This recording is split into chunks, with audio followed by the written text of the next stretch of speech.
우리말에 말짱 도루묵이라는 말이 있죠. 잘 아시는 말이죠. 네. 이 말짱 도루묵의 어원을 아십니까? 임진왜란 때입니다. 그때 임금님이 선조 임금님이죠. 피난길에 올랐는데 피난길이니 뭐 먹는 게 시원치 않습니다. 찬거리도 늘 진상되는 좋은 것을 먹다가 피난길에 변변히 먹지 못하다가 어느 날 어떤 어부가 묵이라는 생선을 잡아왔습니다.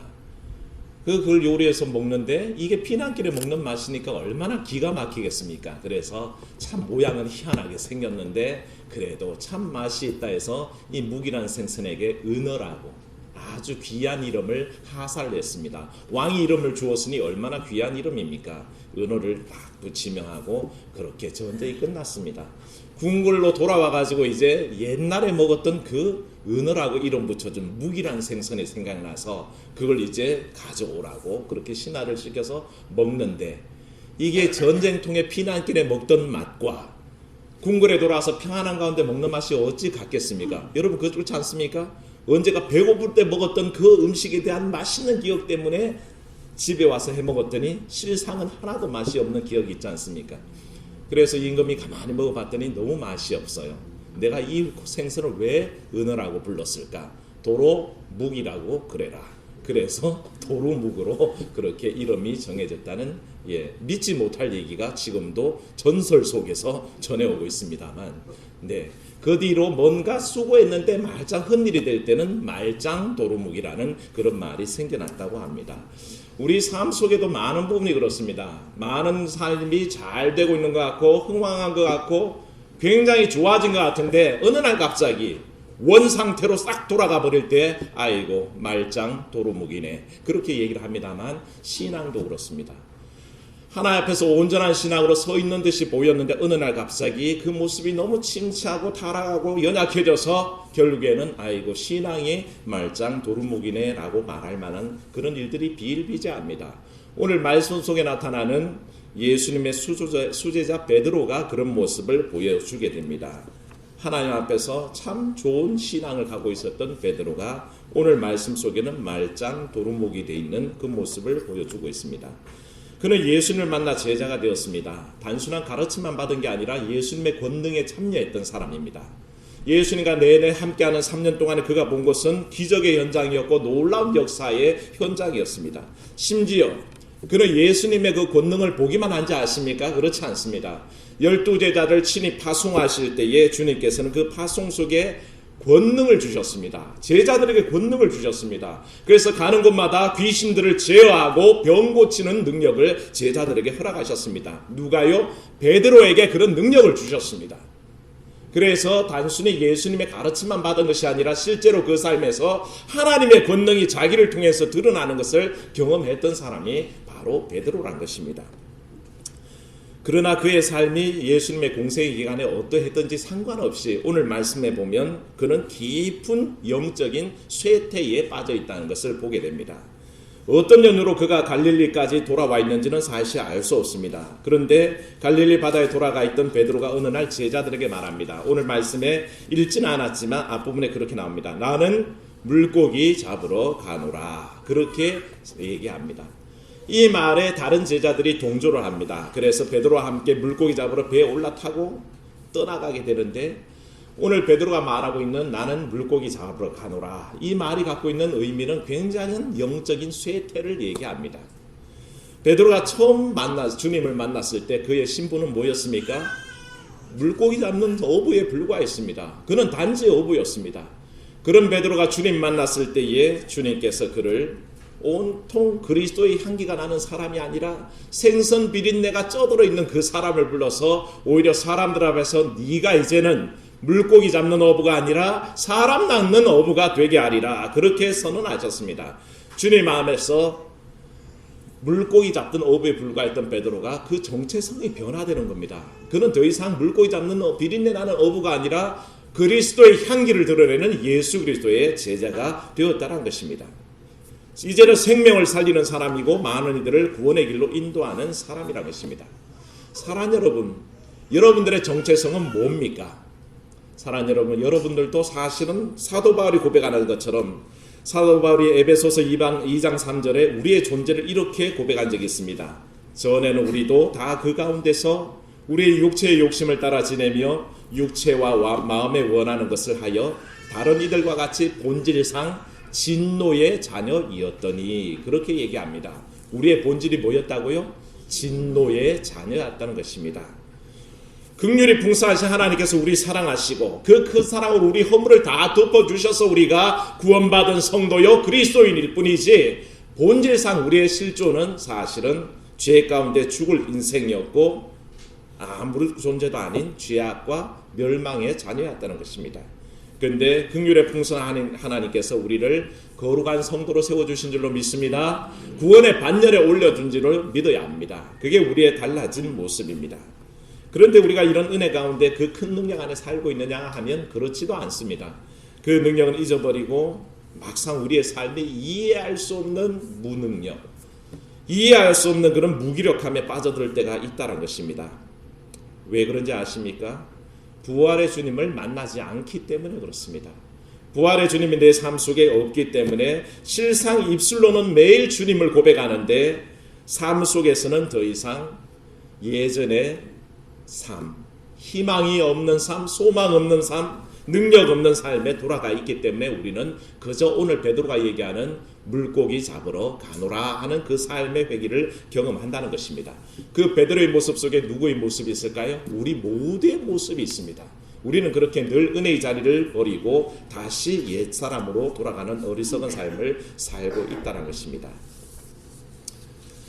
애굽을 떠났던 이스라엘이 광야길을 가는 동안에 이 광야의 척박함을 이겨내면 뭐가 나타납니까? 가나안의 복지가 있습니다. 이 광야길이 어렵고 힘들지만 그때를 이겨내면 뭐가 있다고요? 가나안 복지가 예비되어 있습니다. 그 길에 이를 수가 있습니다. 누구든지 나아갈 수 있습니다. 그런데 사람들은 오히려 뭐라고 그랬습니까? 그 삶의 무게와 조급함 때문에 늘 하는 말이 애굽으로 돌아가자는 것입니다. 애굽이 더 나았다는 것입니다. 그래서 자꾸 옛사람으로 돌아가려고 애쓰는 그런 어리석은 모습을 보일 때에 그 광야에 있었던 어리석은 이스라엘이 오늘 우리의 모습입니다. 우리도 은혜의 자리 버리고 옛사람, 은혜가 없고 능력 없고 소망 없는 자리로 돌아가시겠습니까? 그런 성도들 되지 마시기를 바랍니다. 온전히 주의 능력 안에 거하시기를 축원합니다. 주께서는 그걸 원하신다는 것입니다. 하나님의 능력을 버리고 나는 물고기 잡으러 가노라 하고 돌아갔던 그 베드로가 삶이 형통하냐 하면 사실 그렇지도 않다는데 더 큰 문제가 있습니다. 기왕 예수님의 능력을 버리고 지금 자기의 옛 생활로 돌아갔으면 물고기라도 많이 잡으면 참 좋을 텐데 성경은 인생이 그렇지 않다라고 우리에게 가르쳐주고 있습니다. 또다시 밤이 맞도록 수고하여 물고기를 잡지만 그날 밤에 베드로가 잡은 것은 아무것도 없었습니다. 오직 허망함이 남아있었습니다. 참 이상하지 않습니까? 베드로가 주님 처음 만났을 때도 이와 같았습니다. 처음 만날 때도 빈 손이었고 빈 그물이었고 빈 배였습니다. 밤이 맞도록 수고하여도 아무것도 거둘 수 없었습니다. 그런데 주님께서 그물을 내리라고 하시죠. 깊은 데로 가서 그물을 내리라 그럴 때에 베드로가 뭐라 그랬습니까? 지난주에도 우리가 확인했었는데 말씀에 의지하여 그물을 내리겠습니다. 그렇게 고백하고 실제로 그물을 내렸더니 많은 고기를 잡게 됩니다. 어부의 상식으로 있을 수 없는 일이 일어난 거죠. 물때도 아니고 고기가 잡힐 때도 아닌데 주의 말씀에 의지하여 건져 올렸더니 많은 물고기가 생겼습니다. 그때 베드로가 예수님 앞에 털썩 무릎을 꿇고 뭐라 그랬습니까? 나는 죄인이로소이다. 나를 떠나소서. 그렇게 고백하는 모습을 보게 됩니다. 그때 주님이 베드로를 불러주셨죠. 나를 따르라. 너로 하여금 이제는 사람 낚는 어부가 되게 하리라. 그렇게 약속하셨습니다. 이후에 주님과 동행하면서 베드로가 사실은 물고기에 그렇게 집착했는데 물고기 때문에 고민한 적이 있었습니까? 한 번도 없었습니다.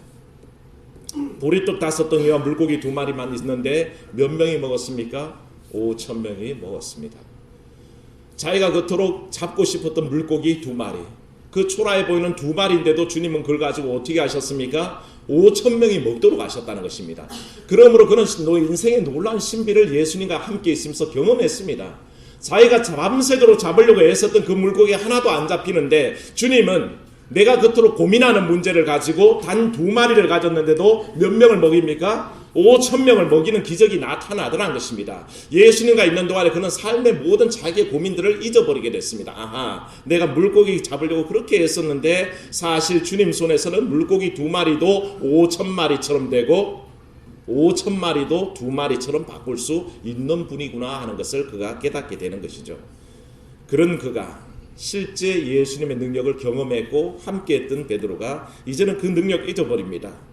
주님이 함께 하심도 모르고 주 부활의 주님 만나지도 못하고 옛 삶으로 돌아가서 다시 그물을 내리는데 그 많은 삶의 굴곡이 있었는데도 불구하고 베드로는 여전히 예전에 빈배였다면 지금도 빈배요, 옛날에 빈손이었다면 지금도 빈손이요, 옛날에 빈 그물이면 지금도 빈 그물이더란 것입니다. 참 희한하죠. 이게 연약한 우리의 모습입니다. 우린 누구든지 잠시 주님을 떠나 있는 경험을 합니다.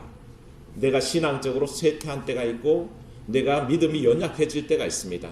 그리고 그때 세상 속으로 나아가죠. 세상 즐거움을 찾기도 하고 세상에서 뭔가 큰 것을 얻어보려고 움켜잡으려고 애써보기도 하지만 그때 참 많이 행복하던가요? 그때 많이 가지게 되던가요? 그때 더 풍성해지던가요? 결코 그렇지 않다는 고백을 우리는 주님 앞에서 할 수밖에 없다는 것입니다. 이런 허망한 베드로 앞에 부활하신 주님께서 오셨습니다. 4절 말씀에 날이 새어갈 때에 주님께서 오셨다고 하십니다. 밤새 바다와 그물과 씨름에서 더 이상 희망도 없고 더 이상 시도할 수도 없는 때에 단지 빈배져 돌아가야 할 그 상황에 주님께서 바닷가에 서 계시다는 것입니다.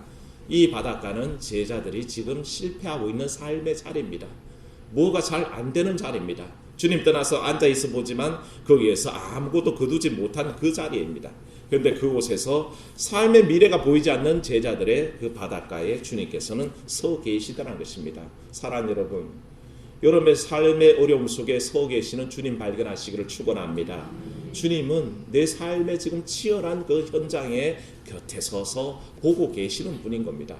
베드로의 착각은 그 부활의 주님이 영 떠났고 우리 곁에 안 계신다고 생각하신 거지만 착각입니다. 주님은 그 삶의 험난한 속에 여전히 곁에서 서서 지켜보고 계시며 제자들을 부르시더란 것입니다. 주님께서 제자들에게 말을 붙입니다. 뭐라 하셨습니까? 얘들아, 너희에게 고기가 있느냐? 그렇게 물어보시고 계시죠. 이 질문의 의미가 뭡니까? 주님께서 지금 약 올리시는 겁니까? 지금 뭐 조롱하시는 겁니까? 그건 결코 아닐 겁니다. 이것은 제자들의 그 삶의 현장에 대한 주님의 관심입니다. 주님께서는 이미 물고기가 한 마리도 잡지 못한 것을 알고 계시고 그 삶의 형편에 지금 물어보시기를 너에게 물고기가 있느냐라고 그렇게 물어보신다는 것입니다. 제자들의 지금 무기력한 상황, 좌절한 상황, 연약한 상황을 주님 보시고 그 상황 속에 관심을 가지시고 물어보시는 게 너에게 물고기가 있느냐 하는 것입니다. 오늘 주님 우리에게 똑같이 물어보십니다. 너희 사업은 잘 되니? 너는 건강하니? 너희 가정이 평안하니? 행복하니? 그렇게 물어보고 계신다는 것입니다. 주님께서 조롱하시는 걸까요? 아니요. 내가 지금 그 내 삶 속에 내 나름대로 하려고 하고 있지만 잘 안 되는 그 현실 속에 주님은 관심 가지고 물어보고 계신다는 것을 우리가 발견합니다. 이 질문에 뭐라고 대답할 수 있었을까요? 베드로는 솔직히 얘기합니다. 주님, 물고기가 한 마리도 없네요. 나는 그저 빈손이고 나는 그저 빈배요. 나는 그저 빈 그물밖에 없네요 라고 대답할 수밖에 없었다는 것입니다. 사랑하는 여러분, 주의 부르심에 여러분이 응답할 때 주님께서는 여러분 삶에 개입하실 줄로 믿습니다. 하나님께서는 찾아와 주십니다. 바닷가에 서서 우리를 보실 분들은 말을 붙여서 우리에게 가장 심각한 문제 속에 관심 있다고 말씀하십니다. 그리고 6절 말씀에 뭐라 그러셨습니까? 읽습니다.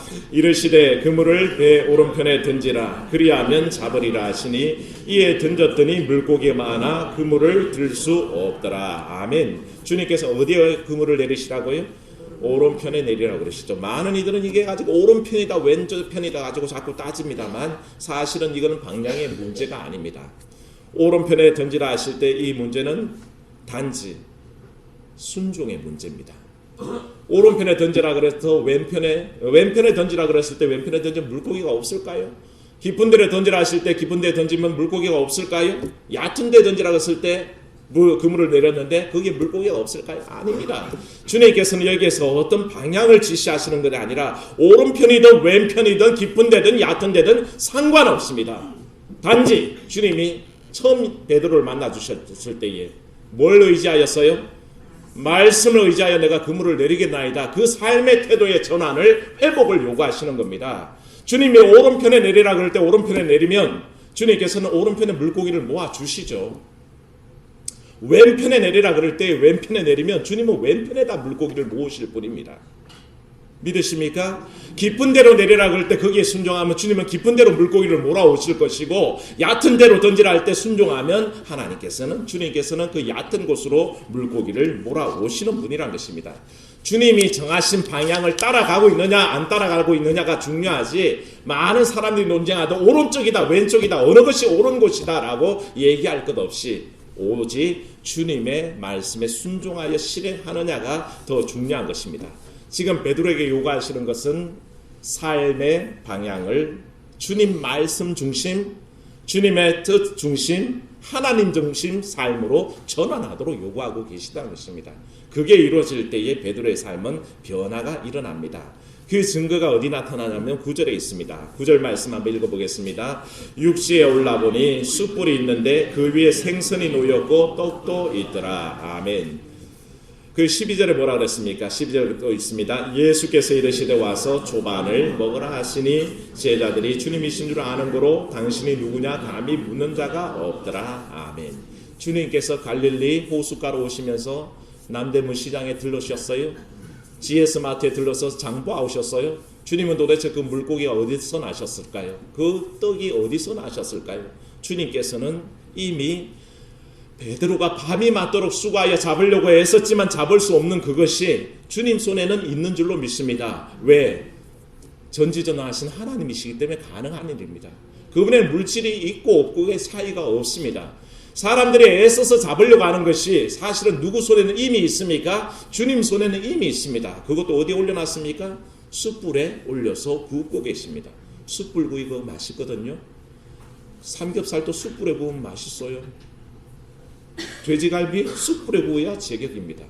주님이 어찌하셨는지 숯불에다가 그것을 잘 구워서 주님 제자들 앞에 내어놓으시고는 제자들이 오시자 조반 먹으라 그렇게 얘기하시는 분입니다. 사랑하는 여러분, 주님께서 우리의 배고픔을 챙겨주시는 분인 줄 믿으시기를 축원합니다. 우리의 배고픈 인생 밤이 맞도록 수고해 아무것도 없던 것이 없는데 주님께서는 오히려 준비하고 계시고 밤새도록 잡아보려고 애썼던 물고기인데 오히려 주님은 그 자리에 앉으셔서 준비하고 계셨습니다. 단지 거기에다가 얘들아 너희가 잡은 것을 조금 가져와 봐라 하고 제자들이 수고하여 은총 가운데 얻은 그 물고기를 조금 보태는 것에 지나지 않는 것을 보게 됩니다. 사랑하는 여러분, 주님께서는 이미 모든 것을 가지시고 우리를 초청하실 때에 주님이 가지신 그 모든 것을 은혜 가운데 얻는 여러분 되시기를 축원합니다. 그게 주의 은혜입니다. 내가 잡으려고 애썼지만 가질 수 없는 것을 주님은 이미 준비하시고 예비하셔서 주시더라는 것입니다. 그러니 여러분 부활의 주님 만나시기를 축원합니다. 능력의 주님이 그 삶에 들어오지 않으면 아무 의미가 없다는 것입니다. 그 사실을 잊어버리고 사람들은 밤이 맞도록 나는 물고기 잡으러 가노라 해서 혼자서 수고하지만 결국 얻는 것은 빈 배요 빈손이요 빈 그물입니다. 오히려 주님 만나면 주님께서는 이미 그것을 가지고 제자들에게 허락하실 준비가 돼 있더라는 것입니다. 내 스스로 되돌아가서 갈릴리에서 그물 내렸더니 풍성함이 있는 게 아니라 주님 만났을 때 풍성함이 생기더라는 것입니다. 그래서 주의 말씀에 순종하여 그물 내렸더니 몇 마리 주셨습니까? 다 외우고 계시는 말이 쓰죠. 153마리를 주셨습니다. 놀랄 만큼의 수확을 거두고 주님께서는 개입하시자마자 인생의 빈 그물 빈 손에다가 꽉 가득 찬 물고기 떼를 허락하셨던 것을 우리가 봅니다. 그런데 주님께서 이 놀라운 은총을 주신 다음에 시몬 베드로를 지목하셨습니다. 그리고 한 가지 질문을 하십니다. 제가 봉독한 말씀인데 요한의 아들 시몬아 내가 나를 이 사람들보다 더 사랑하느냐 그렇게 물어보십니다. 하필이면 왜 주님 저입니까? 베드로가 그렇게 물을 만합니다. 많은 제자들이 있었는데 왜 주님께서는 베드로를 콕 집어서 요한의 아들 시몬아 네가 다른 사람들보다 더 나를 사랑하느냐라고 물어보십니다. 왜 꼭 베드로를 집었을까요? 의미가 있는 것 같습니다. 베드로는 늘 행동이 앞서던 사람입니다. 무리 걸을 때에도 주님께서 무리 걸을 때도 혼자 주님께 원해서 자기도 무리를 걸어가 보지요. 그런 경험을 합니다. 신앙 고백들도 남들보다 앞서서 하죠. 뭐라 합니까? 주는 그리스도시요 살아계신 하나님의 아들이니다 라고 그렇게 고백할 줄도 알았습니다. 심지어는 다 버릴지라도 나만은 주님을 버리지 않겠습니다 하고 호언장담했던 베드로입니다. 오늘 말씀 속에도 사실은 그 장면이 나옵니다. 주님을 알아보고 남들은 다 가만히 있는데 혼자 옷을 걸쳐 입고는 물에 풍덩 뛰어들어서 주님께로 물가로 헤엄쳐 나가는 베드로의 모습입니다. 언제나 주님 앞에서 열정이 넘쳤고 행동이 앞섰던 베드로입니다. 그런데 오늘 말씀 속에서는 사실 그 성품을 꿰뚫어 알아보시기에 주님은 그 부정적인 모습까지 얘기하시기를 베드로는 그 열정적인 성격이 사람들을 선동할 때도 나타나더란 것입니다. 가만히 있는 제자들을 선동하여서 나는 물고기 잡으러 가노라 그랬더니 제자들이 부안해독에서 같이 어울리죠. 그래서 나도 그래서 따라가면서 수많은 사람들이 갈릴리 어부의 시절로 돌아가 버리고 말았던 것입니다. 그런 성품을 꿰뚫어 보기에 주님께서는 물으셨습니다. 네가 다른 사람들보다 나를 더 사랑하느냐? 주님 그러하나이다. 내가 주를 사랑하는 줄 압니다. 이렇게 고백합니다. 여기에 담긴 원어적 의미, 헬라적 의미는 여러분들이 이미 다 아시죠. 주님의 질문은 뭐라고요? 네가 나를 아가페하느냐? 라고 물었더니 베드로가 뭐라고 대답한다고요? 나는 주님을 필레오합니다 라는 뜻으로 대답했다고 이미 다 알고 계시죠. 아가페는 신적인 사랑입니다. 하지만 필레오는 인간적인 사랑입니다. 그래서 많은 분들이 설교할 때에 주님께서 베드로에게 네가 하나님의 신적인 사랑을 실천할 수 있겠냐 물었더니 베드로가 아니요 주님 저는 필레오 인간적인 사랑만 감당할 수 있습니다 라고 그렇게 대답했다고 주석합니다. 사실은 여기에서 베드로의 연약한 모습이 나타나죠. 사실은 자기 한계를 고백하고 있고 주님을 사랑한다고 고백하면서도 전적으로 내 모든 것을 내어놓지 못하는 연약함이 그 속에 포함되어 있는 대답이기도 합니다. 그런데 여기 한 가지 더 숨은 뜻이 있다는 것을 우리는 주의해서 봐야 됩니다. 원래 예수님과 베드로의 대화는 헬라어로 대화했었을까요? 아니요. 예수님과 베드로의 대화는 늘 아람어를 쓰든지 히브리어를 쓰도록 되어 있습니다. 그래서 사실은 주님께서 베드로에게 물을 때 네가 나를 사랑하느냐를 물을 때 히브리어 아람어는 아하브입니다. 네가 나를 아하브하느냐 물으면 베드로가 뭐라고 대답할까요? 네, 제가 주님을 아하브합니다. 사랑합니다 라고 대답할 수밖에 없습니다. 그런데 요한복음을 기록하던 요한은 헬라어로 기록할 때에 이 똑같은 말을 번역할 때 어떤 말은 아가페라고 썼고 어떤 말은 필레오라고 번역을 해서 이렇게 저수를 했습니다. 그러니 같은 말을 어떤 말의 느낌에 따라서 어떤 것은 아가페라고 쓰고 어떤 것은 필레오라고 썼기 때문에 여기엔 뚜렷한 요한의 의도가 있다는 것입니다. 그것을 살펴보면 우리가 주님의 뜻을 더 자세히 알 수 있는데 그 용례를 한번 제가 살펴보면요. 아가페가 쓰인 곳은 요한복음 3장 16절에 하나님이 세상을 이처럼 사랑하사 그때 아가페입니다. 하나님께서 세상을 사랑한 그 사랑을 아가페라고 얘기하죠. 요한복음 13장 1절에 자기 사람을 사랑하시되 끝까지 사랑하시니라 할 때 주님이 제자들을 사랑하신 그 사랑도 아가페라고 기록하고 있습니다. 그런데 재밌는 것은요. 요한복음 3장 16절에 나와 있는 그 구절 뒤편에 보면 3장 19절에 이런 구절이 있습니다. 사람들이 자기 행위가 악함으로 빛보다 어두움을 더 사랑한 것이니라 할 때 그때도 아가페라고 쓰고 있습니다. 사람들이 빛보다 어두움을 사랑하는데 그 사랑을 아가페라 그럽니다. 그러니 하나님께서 인간을 사랑하는 게 아가페인데 왜 인간이 죄악을 사랑하는 것을 아가페라는 단어를 썼을까? 약간 의문이 생기죠. 요한복음 22장 15절에도 이 세상이나 세상에 있는 것들을 사랑치 말라 그러실 때도 아가페라는 단어를 씁니다. 세상을 사랑하는데도 아가페라는 단어를 쓰네요. 그러니까 아가페란 말과 필레오란 말이 그런 의미 속에 구별되느냐 우리가 한번 생각해 볼 필요가 있다는 것입니다. 신적인 사랑이 아닌 죄악에 가까운 집착하는 사랑, 자기 중심적인 사랑을 말할 때도 아가페라는 단어를 쓰더란 것입니다.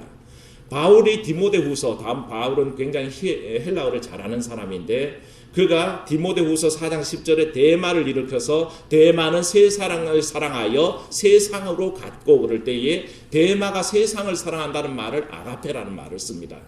그거는 세상을 사랑하는데 왜 신적인 사랑을 했다라고 바울이 그렇게 썼을까? 바울은 헬라어를 잘하는데도 그렇게 착하게 썼을까? 의문이 생기죠.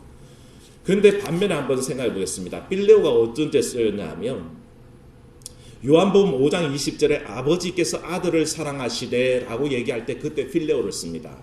하나님께서 사랑하시는 것은 아가페라고 무조건 쓰지 않고 하나님께서 아들을 사랑한다 할 때도 필레오라고 쓰시고 요한복음 11장 3절에 나사로를 사랑하는 나사로라고 얘기할 때 그때도 필레오하는 나사로 그렇게 씁니다. 그리고 16장 27절에도 이는 너희가 나를 사랑하고 또 내가 하나님께로부터 온 줄 믿었으므로 아버지께서 친히 너희를 사랑하심이라 할 때 아버지께서 친히 너희를 사랑하신다 하는데도 필레오라는 단어를 씁니다. 그래서 언뜻 보면 하나님께서 누구를 사랑하는데도 아가페도 쓰고 필레오도 쓰고 사람이 죄악을 사랑하는데도 아가페를 쓰고 하나님을 사랑할 때 인간이 사랑하는 것을 필레오로 쓰기도 하고 아가페로 쓰기도 한다는 겁니다.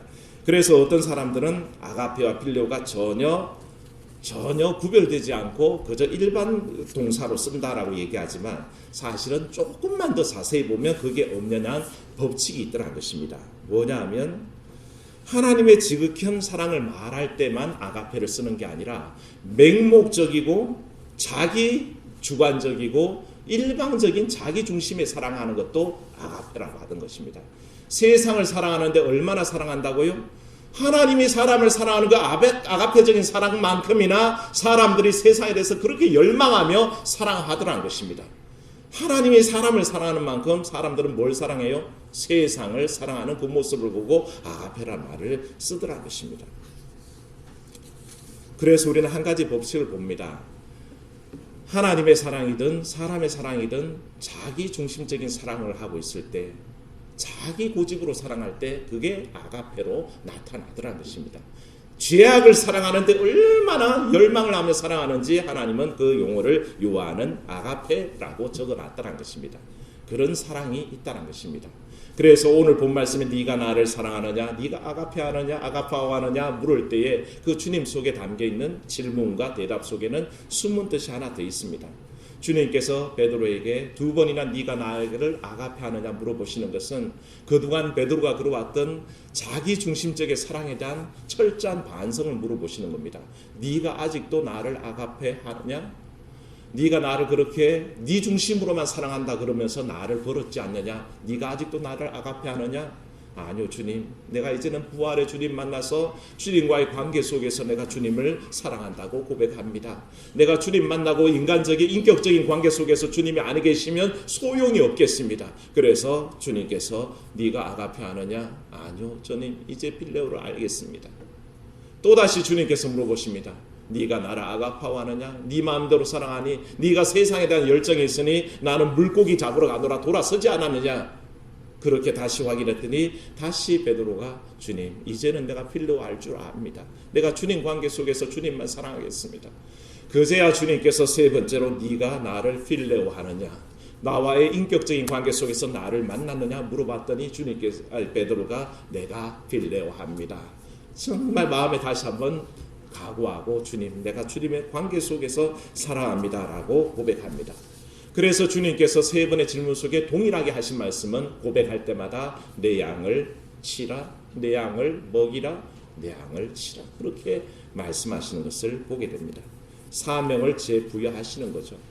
베드로는 헛된 열망을 가지고 주님 사랑하고 있었습니다. 자기 중심으로만 사랑했습니다. 자기 방법으로만 주님 사랑했지 주님과의 인격적인 관계 속에서 사랑할 줄을 모르고 살았던 것입니다. 그러니 어디로 돌아갑니까? 나는 물고기 잡으러 가노라 세상적으로 돌아갑니다. 그보기에는 열정도 있죠. 열망도 있죠. 하나님 보시기에 굉장한 열의가 있는 것처럼 보이지만 실상은 누구 중심? 자기 중심으로 사랑하더라는 것입니다. 그 처절한 그의 왜곡된 사랑을 주님께서 바로잡아 주시고 오직 부활의 주님과의 인격적인 관계 속에서만 우리 삶이 살아난다는 것을 가르쳐 주셨습니다. 그래서 주님께서는 베드로의 삶을 18절 19절에서 뭐라고 하셨습니까? 네가 이전에는 젊어서는 스스로 띠뛰고 다녔거니와 젊을 때는 자기 중심적으로 살았다는 뜻입니다. 자기 감동으로 살았고 자기 열정으로 살았고 자기 열심으로만 살았습니다. 내가 주님을 물어도 내 힘대로 믿지, 내가 사업을 해도 내 힘대로 하지, 내가 가정을 일구어도 내 힘으로 한번 해보지 라는 자기 중심적인 삶이 있습니다. 그것을 주님께서 지적하시면 이제는 네가 부활의 주님 만난 이후에는 스스로 뭘 벌려요? 이제는 팔을 벌리리니 사람들이 너를 띠띠우고 원하지 않는 곳으로 데려가리라. 이제는 하나님 앞에 맡겨졌고 하나님께서 인도하시는 그 모습, 하나님의 뜻에 순종하고 말씀에 순종하는 삶, 그래서 핍박의 자리도 좋습니다. 순교에도 좋습니다. 주님의 뜻대로 살아가는 삶을 살게 되더라는 것입니다. 이 모든 정황 속에 주님께서 마지막으로 베드로를 회복하시는 말씀이 19절 끝부분에 나와 있죠. 이러시되 뭐라고요? 나를 따르라. 이전에 불러주시던 그 다정한 모습 그대로 불러주셨다는 겁니다. 이전에 3년 전에 갈릴리 바닷가에서 베드로를 부르실 때 너는 나를 따라오너라 하셨던 그 주님이 부활하신 주님으로 다시 만나주시고 생명과 권능을 회복해 주시고 삶을 회복하신 다음에 똑같이 하시는 말씀이 나를 따르라 라고 부르시는 완벽한 회복을 보여주고 계시는 겁니다. 오늘 부활의 주님 앞에 서 계신 여러분, 자기 열망대로 하나님을 사랑하지 마십시오. 그것은 자기 만족입니다. 그런데 주님께서는 원하시는 것이 오직 주님과의 관계를 회복하고 그 능력 안에 살아가는 것입니다. 주님 안에서 능력을 회복하시는 여러분 되시기를 주의 이름으로 축원합니다. 은혜로우신 아버지 하나님, 부활의 주님이 바닷가에 서 계십니다. 부활의 능력의 주님이 우리에게 말을 붙여주십니다. 평안하냐, 즐거우냐, 행복하냐, 모든 것이 넉넉하냐. 주님께서 물어보시는 이 질문 앞에 하나님, 주님 버리고 살았지만 내가 빈손입니다, 빈 그물입니다, 빈 배입니다 고백할 수밖에 없는 우리 자신들을 돌아봅니다. 하나님, 연약한 우리를 다시 돌아보시어 주의 은혜로 채워주심을 믿사옵고 그 능력 안에 돌아가는 삶이 되도록 인도하여 주시옵소서. 하나님, 내 삶을 다 내어놓습니다. 참으로 아버지 주님 곁 떠나서 내 마음대로 살아보려고 했던 것, 내 열정대로 한번 해보려고 했던 것 이제는 다 버리고 주님과의 관계 속에서 모든 것을 회복하려고 하오니 주님께서 인도하여 주시옵소서. 주 예수님 이름으로 기도하옵나이다. 아멘.